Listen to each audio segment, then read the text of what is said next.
Matamgi Manipuri Wari channel asibu tabiriba khwai pumnamakpu tharamna okchari. Ngasi amuk taminarasi Chanu Lembi mapan suba tangka.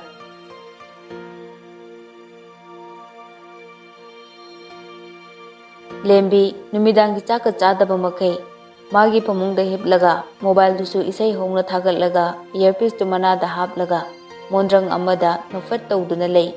Mama mapa manena kaubulakpaka tabu chanate. Tampasnana Haima Larry Pau Haraga Dumaina Mondrang the Yaroina Purnimana Ngasai de Giko Sibu Manada Haptade Mondrang Sanaduna lay in Sida Aidi Mapada Larry Pari kind Harine Lembina Mama Nine Tampasnana How Kaidorage Kangdingo Ngasi se nenega mamaga se yamna nusire ado ai sumaina phanega selaga leibase phajabra Purnimana amu phajai kanana kari haire inone Lembina sum ai gyan tarage tawba Tampasnana Lari pau ko thubi hoibani ne Purnimana Gyan kuta se mawong amatawi. Is kanana karibu hare inune. Lembina. Ako'y mamagi hong nabise amo hore. Hay, gyan kuta da mawong amani ne. Imana yare hay gro. Ha, yare heba. Yare heba ima. Mamaga manega chatkraba matungda lengaw tingaw ikay na teleibada phone tori adubu waiting larambaduda inung nungay jade. As, yambuang, nang waiting galeraba. Talihe, tawayam na nuwaitida. Hoida, mama nabiga sana boram basu yaida. Somda su teleibana. As, kanano amu waiting amu tanglay sina. Januna, yambuang, nang hausikanse yam honge ko. Haura ani, ay nakadorage. Nupi yamna sangatori ko na.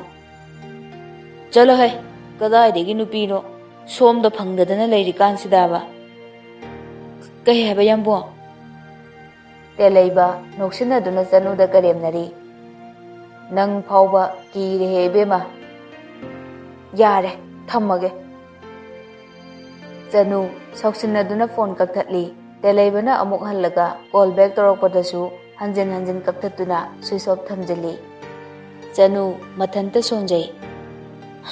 Nungay braba, se nungay braba, yambung na nahangay tawbuduni. Telaybasu, Chanu na phone switch off thamjan kibaduda, masado ipapakatli. As, nongbuta sawdaba mana, kayno mana tawrisibo. Sumay na tawbusini, ay nayam na pakatlise. As, Chanu, nangbu switch on tawro kadarage, yambung yam na pakatli.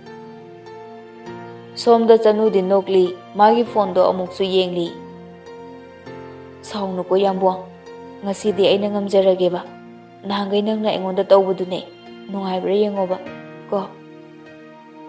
Nonginsu, matanupigi kada changlakpani, matagi matawdo ubada, amuksu nokningum karigum, adubo, karam na din noklugani, mapa ama oina, adubo, kangsina daba saduna.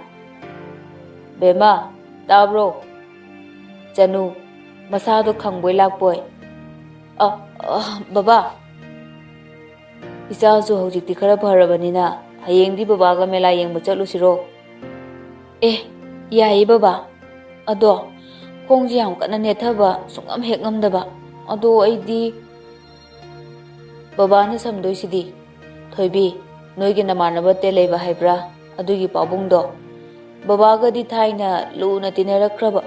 Mana so hayengse chatluse na horaiye moi family ga ekhoigi family ga dangni ichabu chatpa talabro Chanu di telayba su chatpa yaurani makhoiga punna chatlani khallubada haraubana loikre ha au baba tangdiye phare tumnaba tawroko mathangi nongalakpagi ayukni sanahalsu machanupagi kada changlakduna Kayino tawrisina Telleibana Pabo, ay thawai yamna nungaite. Ngayaktang hipkhige. Karino masibo. Namana karinta hairakdro. Tumba hogolo hairame. Sanahal handakti khanglaw lawrai. Hey, haujipu tumbagi matam lo. Ha, thuna hogolo. Hogolo. Irulu baludaba namai namit taba tadaba nafi naroldo prap prap cheselu. Itaw nungin na sauramba tare ne. Pungse ayo ren he. Noi namana sagane ngangna saknaba ay talliko. Telleiba Chanugi mapa palakpaduda masado swai lauduna puk hagotli. Pabo. Hai, nafi naroldo sasat hongdok luro. Itaw nungin dusu saubuda luramlani ne. Moi imunga akoi imunga ngasidi melayang bachaluse hainabani ne. Loisillo ne nangbo. Telleiba pamungdagi phanchong thaduna masam hana hatli amuksu mamada isau lang duna. Masi pumnamakse akhoi mana thoanbani. Ngarang na hairamadi phaidana. Ngasai hairambadusu aidi mangmalureba. Ngangdana leiranu ne nangbo sasat loisillo ne nachandi loibu loramlani. Telleiba isau lang duna bathroom da changki. Somdasu Thanilna Ichema ya school da mela tori hai amuda changlusidana. Sanathoi masado isuk thai. Nang adum chatluro. Ichemadi sida ngairam lage. Ichema phat changaga phatholakseba. Aikhoi chanupigi mela dagi khungom ta sulebi ge tawba. Ngasina suloire phat changu se ichema thuna dum tholakseba. Sanathoisu Thaninna machanupi palakpaduda wakhal ama lakpagum hoi haiduna gari adu mamai leiduna singjamai phauduna asamba lambida ya school tamna gari thorai. Thanilna Sema Ibema Chanudasu asengba ja haikrasiba. Tamona su chemabu luna khanjaba mali. Chemabu asumna kayang kuina marise puduna satkigani. Sanathoi sor sangna honthaduna Thanilda ningba kaina mamitta mapina korok koina yenglai. Thanil ichemagi punsise asumna loikrasanu. Noi tamogi maphamda yetpasu pamdri. Aina matang kuina makhoibu ngaijarakpagi mahaidi. Makhoigi momon minokna aigi panthungde khallagi. Isa thoibido udaba ngasiga thana numit 11-12 di sure.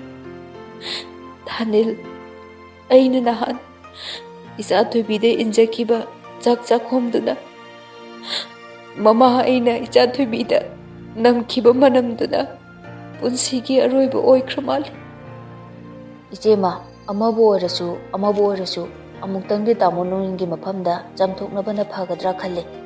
Ibe matombigisu tangtaba amadi khangawidana. Sanathoi amuksu mapite thoktuna pharise sigi wase toklasi Thanil. Somdasu Chanuna Baba aidi loire chalase. Nongin noktuna machanupida yengjai. Ais icha thoibi singasidi onthongna phajakreda phanekka setladana. As Baba yum leibada skirt setlasu khangraw setlaga panglai leirasu mi tilakpada mayam pulakpadadi aikhoigi traditional dress se sina khwaidagi phajai ko sina lembasu heli ko. Phajai.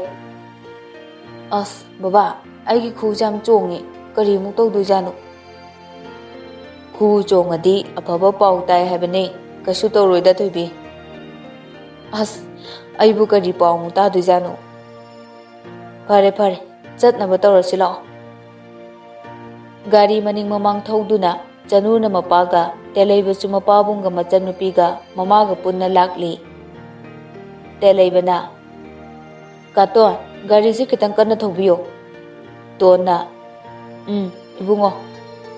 Sanahalna Karino tondomba angang angawbasina hairaga karigi kanna thaudoino minute 3-4 dangni khetnagadaba adum tapna thauko.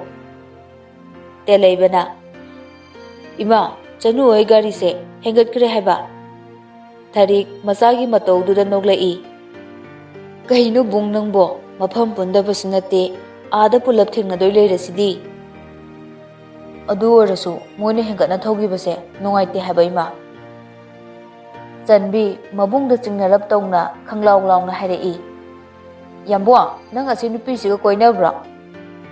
Telaiba machan nupida khujinna sektuna mamit phaina yenglai.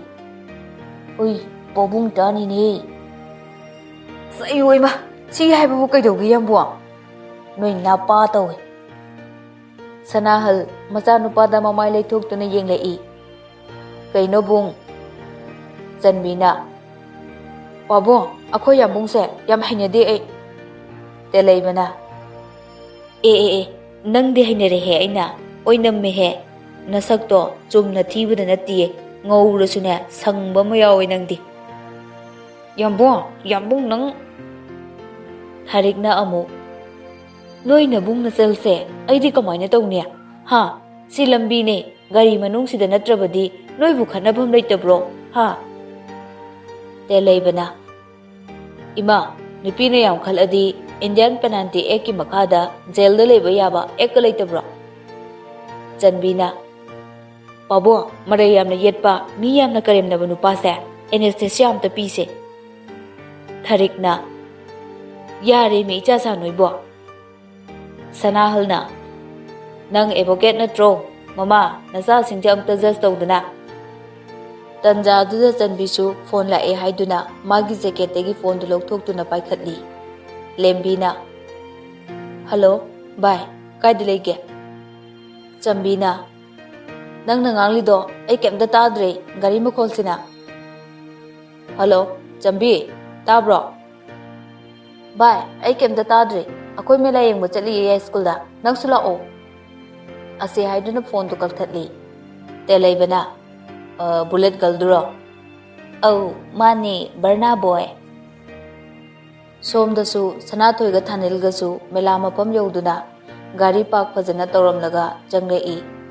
Sanathoina mela mapamda changlakpadu ubada leiramliba mela yengba lakpa misingdusu Sanathoida yengduna chimon ngangnari. Thanilga Sanathoigasu nupi macha singi pirol yonpam dukan amada changlaktuna Sanathoina makhut thinduna. Tada, asigi purit angangbase amukta yengeba. Dukan mapuduna. Yani. Thanilna. Akhoi tombigiroi chema. Nateda Thanil. Ichathoibigine. Chanugine. Thanilsu Sanathoigi mataududa nungaijaramde. Ichema. Kaidorage.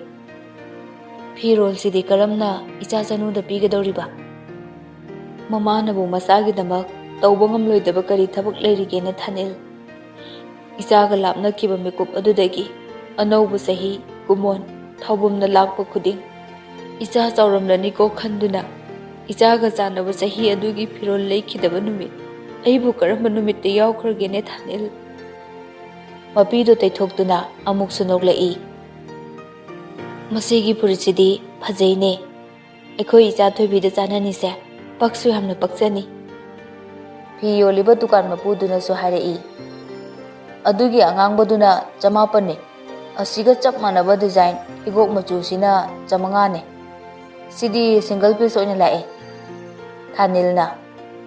Hera hajille danusu. Mela nena pot kase ayobida hek tangle. Sanathoi pakhum amata piramdana magi purse tagi lising ama lokthok-tuna pi. Yani se pek tawbiro. Ichema mamal se khitang di tangbra na khalli. Thanil ichema su khangi. Ai asigi puritse yamna pamkhre. Isa thoibida yamna pakchani. Hayang mana phane ka setlaga litpadane yamna pakchagan. Mama oibi singna masagi mapot masai thonbada karigi mamal yenglaga pot loruni. Ahauba, phajaba, atangba, aphaba. Macha singda setlan chahaningdaba sangsar sida karamba mama leramgani. Somda su Chanu hoi telhaiba hoisu mela mapam yauraduna melada changlakli. Nongyin na macha nupibu lengonduna samli. Khong tekpa pharubata ngairibanina Chanu su ꯍꯧꯖꯤꯛꯇꯤ ꯌꯥꯝ ꯀꯟꯅ ꯆꯠꯄ ꯊꯥꯡꯕ ꯉꯝꯗ꯭ꯔꯤ. ꯆꯅꯨꯅ ꯕꯕꯥ ꯑꯩꯒꯤ ꯈꯨꯎꯁꯦ ꯌꯥꯝ ꯆꯣꯡꯉꯦꯕ. ꯄꯥꯎ ꯅꯨꯡꯉꯥꯏꯕ ꯇꯥꯏ ꯍꯥꯏꯅꯕꯅꯦ ꯈꯨꯎ ꯆꯣꯡꯂꯗꯤ. ꯑꯗꯣ ꯕꯕꯥ ꯑꯩꯒꯤ ꯗ꯭ꯔꯦꯁ ꯂꯩꯕꯤꯌꯨꯀꯣ. ꯅꯣꯡꯒꯤꯟ ꯃꯆꯥꯗ ꯂꯛꯅꯗꯨꯅ ꯑꯗꯨꯗꯤ ꯀꯗꯥꯏꯗꯒꯤ ꯌꯥꯅꯤꯒꯦ ꯀꯣꯟꯅ ꯂꯩꯁꯤꯗ. ꯆꯅꯨ ꯃꯄꯥꯗ ꯑꯣꯟꯁꯤꯟꯗꯨꯅ ꯁꯨꯒꯠꯂꯤ. ꯇꯦꯂꯩꯕꯁꯨ ꯊꯦꯡꯉꯥꯎ ꯂꯩꯉꯥꯎ ꯐꯠ ꯍꯥꯏꯗꯣꯛꯂꯨꯏ. ꯂꯩꯒꯦꯁꯦ ꯌꯥꯝꯕꯨꯡ ꯂꯩꯔꯤꯁꯤꯗꯤ. ꯆꯅꯨ ꯏꯀꯥꯏꯔꯗꯨꯅ ꯇꯦꯂꯩꯕꯗ ꯃꯃꯤꯠ ꯐꯩꯅ ꯌꯦꯡꯂꯛꯏ. ꯃꯆꯥꯒꯤ ꯃꯇꯧꯗꯨꯗ ꯅꯣꯛꯅꯤꯡꯕꯣꯏ ꯀꯔꯤꯕꯣꯏ ꯁꯅꯥꯍꯜꯁꯨ ꯅꯣꯛꯂꯛꯏ. ꯁꯅꯥꯍꯜꯅ ꯏꯇꯥꯎ ꯑꯉꯥꯡꯁꯤꯡꯁꯦ ꯃꯃꯥꯒ ꯂꯩꯖꯍꯧꯔꯁꯅꯨ. 이반이 ꯑꯁ꯭ꯋꯥꯏꯗ ꯀꯩꯀꯩꯅꯣ ꯈꯔ ꯌꯦꯡꯂꯨꯁꯤꯗꯅ. ꯍꯣꯏ ꯏꯇꯥꯎ. ꯅꯣꯡꯌꯤꯟꯒ ꯁꯅꯥꯍꯟꯒ ꯆꯠꯈ꯭ꯔꯕ ꯃꯇꯨꯡꯗ ꯊꯥꯔꯤꯛꯅ ꯆꯅꯨꯕꯨ ꯂꯦꯡꯒꯣꯟꯗꯨꯅ ꯄꯨꯕꯤꯔꯤ. ꯕꯦꯝꯃ ꯇꯞꯅ ꯊꯥꯡꯉꯨꯀꯣ. ꯆꯟꯕꯤꯅ ꯏꯉꯛ ꯉꯛꯅ ꯆꯦ ꯅꯪ ꯑꯩꯈꯣꯏ ꯌꯥꯝꯕꯨꯡꯒ ꯀꯣꯏꯅꯔꯤꯔꯣ? ꯇꯦꯂꯩꯕꯅ ꯑꯩꯈꯣꯏꯗꯤ ꯀꯣꯏꯅꯕ ꯅꯠꯇꯤꯌꯦ ꯅꯨꯡꯁꯤꯅꯕꯅꯦ. ꯍꯣꯏ ꯏꯃꯥ ꯌꯥꯎꯔꯤꯅꯦꯍꯦ ꯏꯆꯥꯆꯥ ꯅꯣꯏꯕꯣ. ꯑꯃꯨꯛꯁꯨ ꯃꯆꯥꯅꯨꯄꯥꯗ ꯑꯣꯟꯁꯤꯟꯗꯨꯅ ꯕꯨꯡ ꯅꯪ ꯑꯃꯀꯣ ꯅꯄꯥꯕꯨꯡꯒꯤ ꯃꯃꯥꯡꯗ ꯏꯀꯥꯏꯗ꯭ꯔꯣ ꯅꯪꯕꯣ? ꯅꯪꯒꯤ ꯀꯀꯥ ꯅꯣꯡꯌꯤꯟꯁꯨ ꯌꯥꯎꯔꯤ ꯋꯥ ꯄꯪꯉꯥꯡꯗ ꯍꯦꯛ ꯉꯥꯡꯂꯗꯅ. ꯆꯟꯕꯤꯅ ꯑꯣ ꯌꯥꯝꯕꯨꯡꯁꯦ ꯑꯩꯅ ꯆꯤꯡꯅꯔꯤꯁꯦ ꯆꯨꯝꯃꯦꯗꯅ ꯅꯍꯥꯟꯒꯩ ꯀꯩꯝꯇ ꯍꯥꯏꯗꯕꯅꯤꯅꯦ. ꯊꯥꯔꯤꯛꯅ ꯅꯣꯏ ꯅꯆꯤꯟ ꯅꯅꯥꯎꯅꯦ ꯃꯇꯥꯡ ꯆꯥꯗꯅ ꯃꯦꯂꯩ ꯂꯥꯡꯉꯛꯈꯤꯅꯨꯀꯣ. ꯊꯥꯔꯤꯛ ꯆꯅꯨꯗ ꯍꯥꯏꯐꯦꯠ ꯑꯣꯟꯁꯤꯟꯗꯨꯅ ꯕꯦꯝꯃ 이자ꯕꯨ ꯉꯁꯥꯏ ꯕꯕꯥꯗ ꯐꯤꯔꯣꯜ ꯂꯩꯕꯤꯌꯣ ꯍꯥꯏꯈꯤꯗꯥꯏꯅꯦ. ꯂꯥꯛꯑꯣ ꯑꯁꯤꯗ ꯅꯨꯄꯤꯒꯤ ꯐꯤꯔꯣꯜ ꯐꯖ ꯐꯖꯕ ꯌꯣꯜꯂꯦ ꯌꯦꯡꯉꯨꯁꯤ ꯂꯥꯛꯑꯣ ꯏꯃꯥ ꯂꯩꯒꯦ. ꯌꯥꯔꯅꯤꯌꯦ 이마ꯁꯤ. ꯇꯦꯂꯩꯕꯅ ꯍꯣꯏ ꯅꯅꯦꯝꯕꯣꯛꯇꯕꯨ ꯏꯀꯥꯏꯔꯨꯅꯨꯗ. ꯆꯅꯨ ꯑꯃꯨꯛꯁꯨ ꯇꯦꯂꯩꯕꯗ ꯃꯃꯤꯠ ꯈꯥꯅ ꯌꯦꯡꯂꯤ. ꯊꯥꯔꯤꯛ ꯃꯆꯥꯅꯨꯄꯥꯗ ꯈꯨꯄꯥꯛꯅ ꯄꯥꯛ ꯊꯥꯗꯨꯅ ꯅꯪꯀꯣ ꯅꯪ ꯅꯃꯥꯏꯗꯣ 이까ꯏꯗꯕ ꯇꯧꯅꯨ. ꯕꯦꯝꯃ 이마 ꯂꯩꯒꯦꯁꯦ 이자ꯒꯤ ꯐꯖ ꯐꯖꯕ. ꯉꯁꯤꯗꯤꯅꯦ 이마ꯅ ꯄꯥꯝꯕꯁꯨ 이자ꯅ ꯄꯥꯝꯕꯁꯨ ꯂꯣꯏꯅ ꯂꯩꯔꯗꯕꯅꯦ. ꯊꯥꯔꯤꯛꯅ ꯆꯅꯨꯕꯨ ꯁꯝꯗꯨꯅ ꯐꯨꯔꯤꯠ ꯌꯣꯟꯕ ꯗꯨꯀꯥꯟ ꯇꯝꯅ ꯂꯥꯛꯂꯤ. ꯊꯥꯔꯤꯛꯅ ꯕꯦꯝꯃ 이자ꯕꯨ ꯀꯔꯤ ꯄꯥꯝꯒꯦ? ꯆꯟꯕꯤꯅ 이마 이ꯃꯧ ꯑꯩꯒꯤꯁꯨ.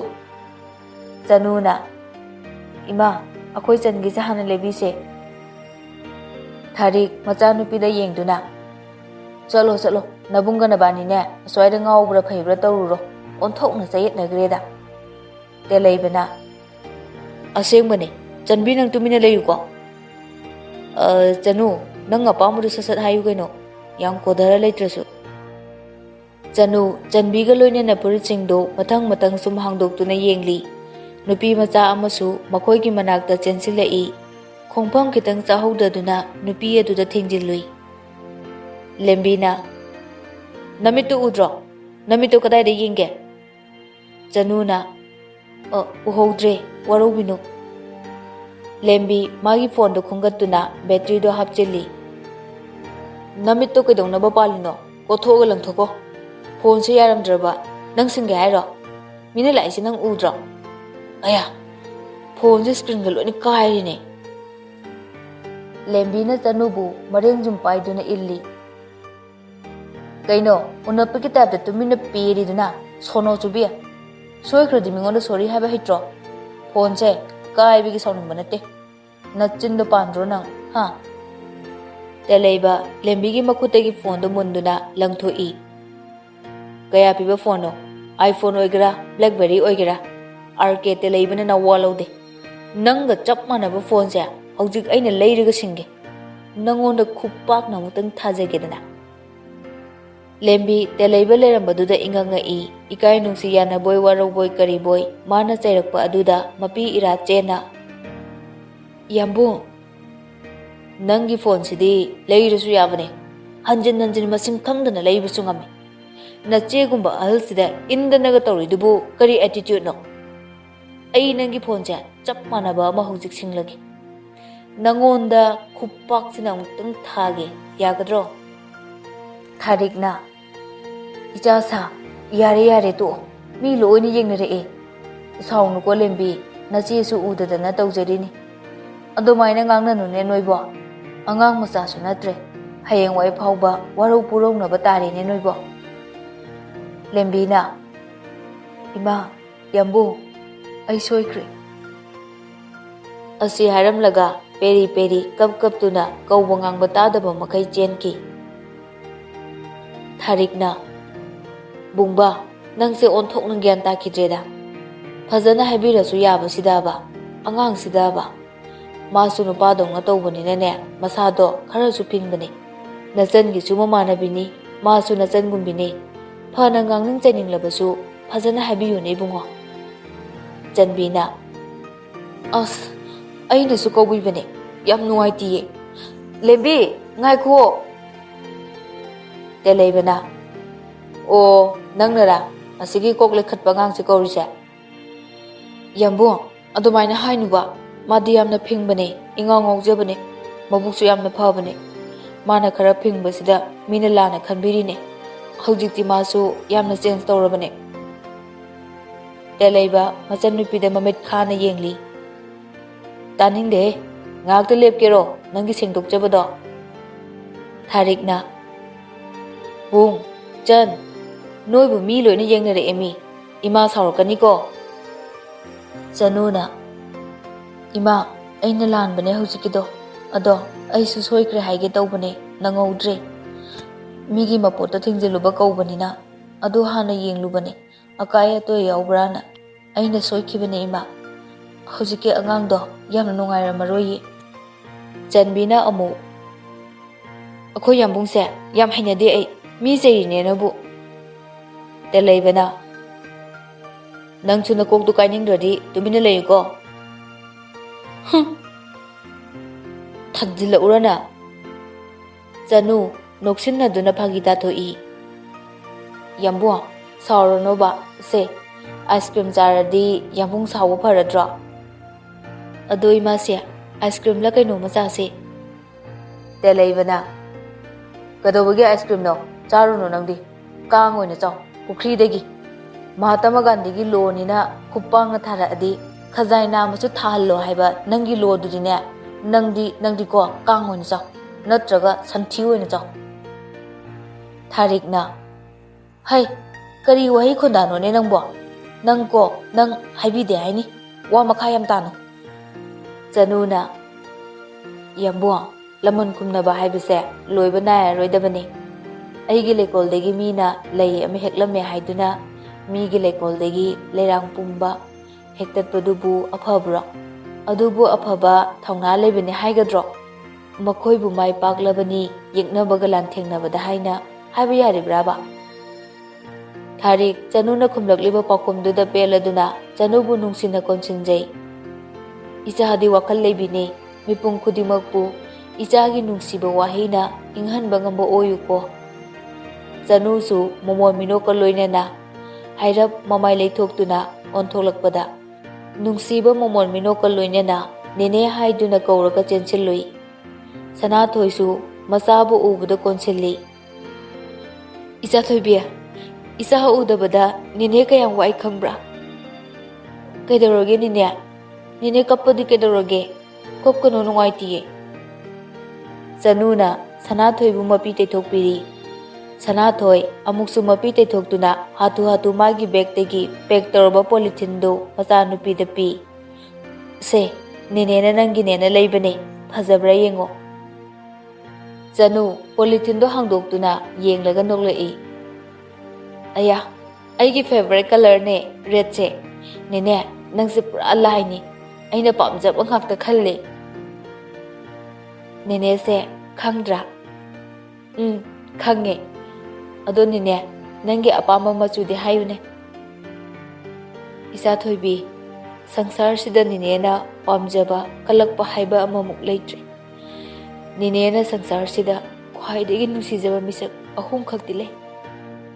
Nine, aidi yawramoyne.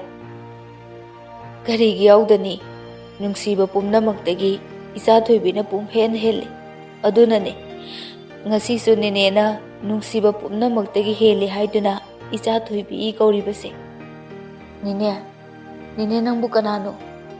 Nangna aigi ifamda saklon ama puduna ꯅꯨꯡꯁꯤꯕ, ꯍꯔꯥꯎꯕ ꯄꯨꯝꯅꯃꯛꯄꯨ ꯄꯤꯕꯤꯔꯤ꯫ ꯑꯄꯣꯛꯄꯤ ꯏꯃꯥꯒꯤ ꯃꯤꯅꯨꯡꯁꯤ ꯐꯪꯖꯗ꯭ꯔꯕꯤ ꯑꯩꯅ ꯅꯤꯅꯦ ꯅꯪꯕꯨꯗꯤ ꯑꯩꯅ ꯌꯥꯝꯅ ꯅꯨꯡꯁꯤꯌꯦ꯫ ꯑꯩ ꯅꯪꯕꯨ ꯌꯥꯝꯅ ꯅꯨꯡꯁꯤꯌꯦ ꯅꯤꯅꯦ꯫ ꯇꯧꯔꯤꯕ ꯃꯇꯧꯗꯣ ꯎꯕꯗ ꯊꯔꯤꯛꯇꯤ ꯃꯤꯐꯝ ꯍꯣꯡꯗꯅ ꯏꯉꯛ ꯉꯛꯅ ꯌꯦꯡꯗꯨꯅ ꯂꯦꯞꯂꯤꯕ ꯂꯩꯃꯥꯏ ꯑꯗꯨꯗꯒꯤ ꯈꯣꯡꯐꯝ 5-6 ꯍꯟꯊꯗꯨꯅ ꯆꯠꯂꯤ ꯃꯆꯥ ꯑꯅꯤꯕꯨ ꯃꯈꯨꯠ ꯌꯦꯠ ꯑꯣꯏꯅ ꯆꯤꯡꯂꯤ꯫ ꯆꯟꯕꯤꯅ "ꯏꯃꯥ, ꯑꯁꯤ ꯅꯨꯄꯤꯁꯦ ꯀꯅꯥꯅꯣ?